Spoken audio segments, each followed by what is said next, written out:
Evan Rourke never expected his job in the Coastal Incident Archive to matter. The facility itself was buried in bureaucracy, endless digital reports of trivial human disturbances, filed and forgotten within seconds of being logged. His nights were quiet, mechanical, repetitive. Scan, classify, store. That was all it ever was supposed to be. Until the night something slipped through. A file that wasn't meant for his terminal. No classification that matched it. No origin tag that made sense. It described a woman reporting a voice calling her name through an elevator intercom that had been physically disconnected for years. Evan almost deleted it out of instinct, but something in the phrasing held him still. It didn't read like a report. It read like a continuation of something already in progress. As if the incident wasn't new at all, just the latest page in something larger he hadn't been shown before. 2 nights later, the system delivered another anomaly without warning. A public transport incident, routine on paper, meaningless in isolation. A bus that never arrived. Witnesses who insisted it had come and gone normally. Conflicting statements that somehow shared identical wording despite being collected separately. Evan should have dismissed it, but his attention locked onto a single detail. One of the passengers named in the report matched the woman from the elevator miss file. There was no official overlap between the cases. Different districts. Different times. Different reporting officers. And yet, the structure of the language used to describe both events felt artificially aligned, as though reality itself had been filtered through the same narrator twice. By the third incident, Evan was no longer waiting for patterns, he was actively hunting them. The system seemed to respond to that shift, feeding him increasingly precise contradictions. A residential report surfaced next. An apartment registered as unoccupied for months, yet showing continuous utility consumption and repeated landlord complaints of presence. Every inspection confirmed emptiness. No residents. No evidence. No explanation. And yet the data insisted life was happening there. The unsettling part wasn't the contradiction itself, but the timestamp embedded within it. It matched exactly with the bus incident. Not the day. Not the hour. The same minute.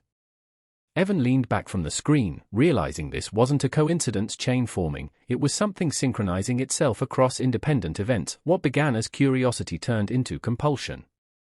Evan built his own cross-referencing map, connecting anomalies manually outside the system's automation.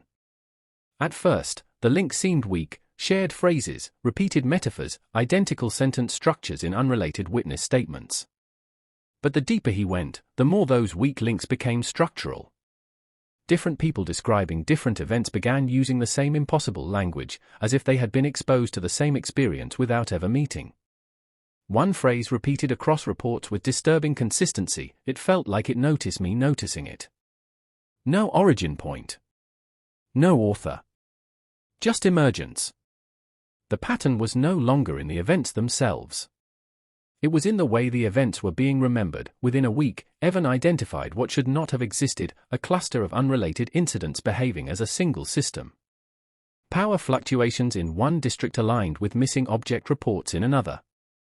Sleep disturbance logs mirrored CCTV blind spots miles apart. People describing identical dreams in completely disconnected households. No physical link existed between any of them, yet the structure of correlation was tightening, as if distance no longer mattered.